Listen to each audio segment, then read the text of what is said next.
Un agent d'une organisation secrète a rendu les parties les plus tendres de son corps très dures, et maintenant il est prêt à conquérir le monde entier avec cela.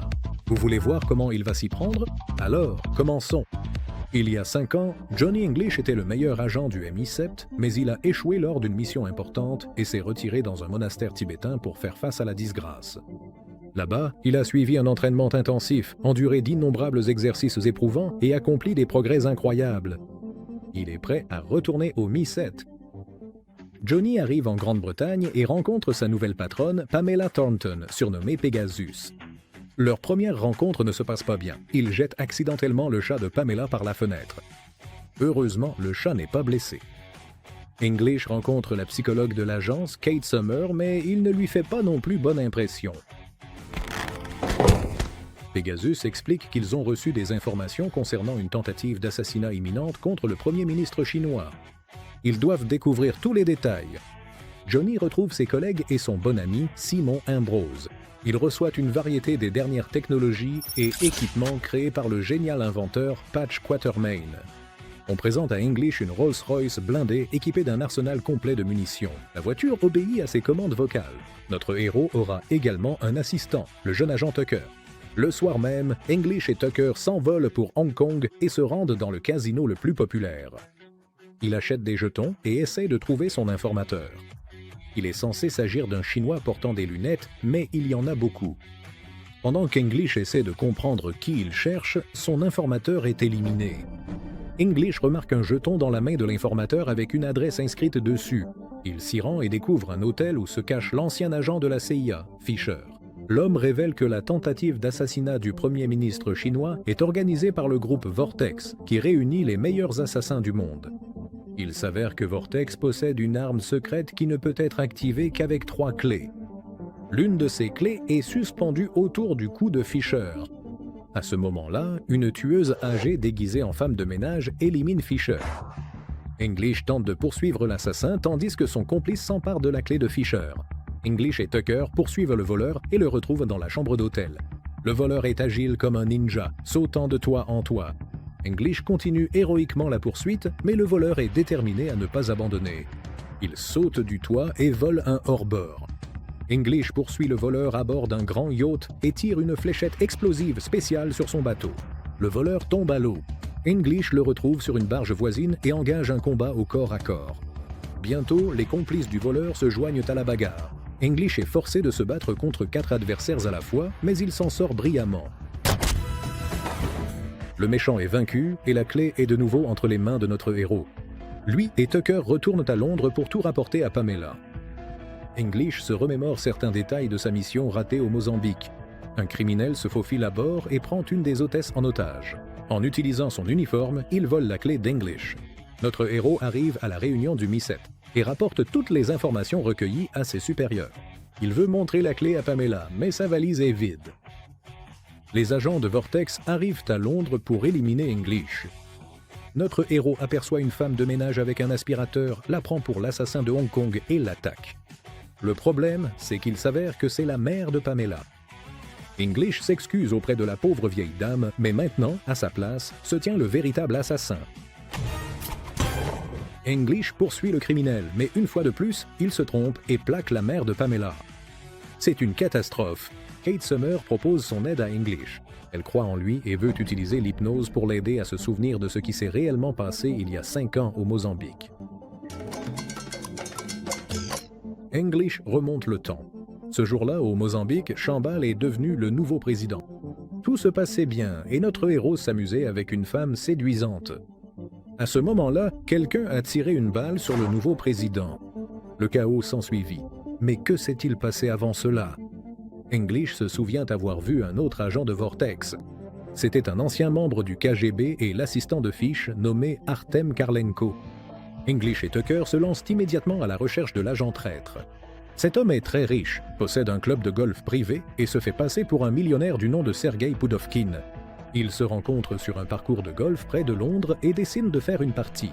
Il est évident qu'English n'est pas un joueur très expérimenté. La même tueuse de Hong Kong apparaît sur le parcours de golf. Cette fois, elle ne tient pas un aspirateur, mais une tondeuse à gazon. S'en servant comme arme, elle blesse grièvement Kalenko. English et Tucker emmènent Kalenko à l'hôpital dans son hélicoptère privé. La tueuse folle tente de les abattre, mais elle échoue. Le système de navigation tombe en panne et ils sont contraints de voyager sur le toit d'une ambulance à la place. English trouve une deuxième clé dans la poche de Kalenko. Le criminel parvient à dire que la troisième clé est entre les mains d'un traître au sein du MI7 avant de mourir. English se rend d'urgence au siège du MI7. Il participe à une réunion avec le Premier ministre britannique et rapporte toutes les informations recueillies à ses supérieurs. Lors du dîner, English et Ambrose discutent amicalement et English montre sa clé à son collègue. Il exprime un vif désir de découvrir l'identité du traître. Tucker l'appelle aux toilettes. L'agent junior informe notre héros qu'il soupçonne Ambrose. Ambrose entre dans les toilettes et Tucker le met en joue. Il s'avère que Tucker avait le téléphone de Kalenko et a découvert que lui et Ambrose étaient tous deux au Mozambique lors de la tentative d'assassinat du président. Ambrose répond qu'il travaille dans un département ultra secret d'une agence hautement confidentielle et il est certain que le traître est Quatermain. English croit Ambrose et renvoie Tucker. De plus, il remet volontairement la clé à son collègue. Désormais, le traître possède les 3 clés. Mais ce n'est pas tout. Ambrose appelle Pamela et lui dit que le 3e membre de Vortex est Johnny English. Johnny se rend dans une église et y trouve Quatermain. Les 2 hommes se disputent pour savoir lequel d'entre eux est le traître. Soudain, des agents du MI7 font irruption dans l'église et capturent English. Notre héros utilise le fauteuil roulant de Quatermain pour s'échapper. Heureusement, l'inventeur l'avait transformé en véritable bolide de course. English a même dû mettre un casque et s'attacher. L'homme échappe à la poursuite et se cache dans l'appartement d'été de Kate. Pendant ce temps, Ambrose prépare tout le nécessaire pour l'assassinat du Premier ministre chinois. La triple clé ouvre un coffre-fort contenant une capsule spéciale. Bientôt, nous découvrirons de quoi il s'agit. English reprend connaissance et voit que Kate a pansé ses blessures. Ensemble, ils revoient les images de la mission ratée au Mozambique et remarquent que le criminel est mort immédiatement après le tir. De plus, avant la tentative d'assassinat, il se comportait de façon très étrange, comme s'il ne contrôlait plus son propre corps. Il semble qu'il était sous l'influence d'une drogue spéciale de contrôle mental. English et Kate dînent ensemble, et des sentiments romantiques commencent à naître entre eux. Ambrose rend visite à Kate et elle cache English dans la chambre avant de partir avec l'agent du MI7. Notre héros se souvient enfin qu'il a aussi vu Ambrose au Mozambique. C'est lui le véritable traître. English entend le bruit d'un aspirateur. Oh non, c'est la même tueuse venue de Hong Kong. L'homme doit sauter dans la trappe à ordures pour échapper à la vieille folle. Bonjour! Tout sale, English se précipite vers Tucker et s'excuse pour sa naïveté. Il supplie le jeune agent de l'aider à sauver le Premier ministre chinois. Ensemble, ils volent la Rolls-Royce d'English et foncent vers la Suisse. Là-bas, dans l'imprenable forteresse de la Bastion, les négociations du Premier ministre doivent avoir lieu. Nos héros s'infiltrent dans la 2e zone, mais English active accidentellement sa balise de détresse. Les gardes se rendent compte que des intrus se sont introduits dans la forteresse. English ordonne à Stucco de l'assommer et de le mettre dans un sac mortuaire pour qu'il puisse être emmené à l'intérieur. Pendant ce temps, les criminels versent le contenu de la capsule secrète dans le verre de quelqu'un. C'est destiné à Peggers. Au bon moment, English et Tucker assomment les gardes. Notre héros s'échappe dans un sac mortuaire et fait irruption dans la pièce où Pégase est assise.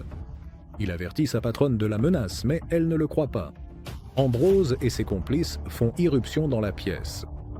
English saisit son arme et boit la boisson destinée à Pégase. Aussitôt, il commence à avoir une crise. Il perd totalement le contrôle de lui-même. Bientôt, notre héros se fige et obéit au moindre ordre d'Ambrose. Sur ordre du traître, il assomme Pégase et prend sa place en tant qu'interprète. L'un des assassins tente d'éliminer Tucker, mais la jeune agente échange le pistolet dans sa main contre une banane et la désarme. Ambrose ordonne à English d'éliminer le Premier ministre chinois à l'aide d'un pistolet déguisé en rouge à lèvres. English commence immédiatement à appliquer du rouge à lèvres, puis le transforme en pistolet et pointe l'arme sur le Premier ministre.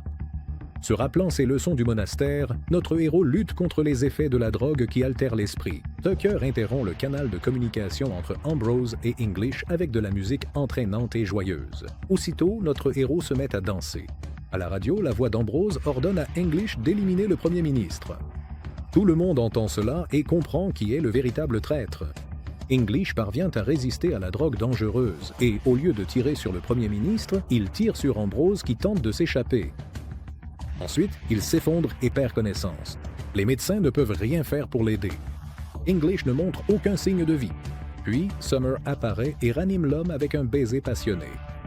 Il se relève instantanément et poursuit Ambrose en utilisant son parachute, puis un quad. Ils se battent sur le téléphérique. English vainc son ennemi mais tombe de la cabine. Ambrose lui tire dessus, mais notre héros utilise son parapluie d'espion comme bouclier pare-balles. Il s'avère que ce n'est pas seulement un bouclier, mais aussi un lance-missile. English lance un missile et détruit la cabine avec Ambrose à l'intérieur. Vortex est vaincu. La reine rend à English son titre de chevalier. Lors de la cérémonie, le tueur de Hong Kong déguisé en reine attaque English avec une épée. Cependant, après l'attaque ratée, elle prend la fuite. Notre héros attrape la vraie reine et remarque soudain que les gardes royaux ont capturé le tueur. Ce n'est qu'à ce moment-là qu'il se rend compte de son erreur.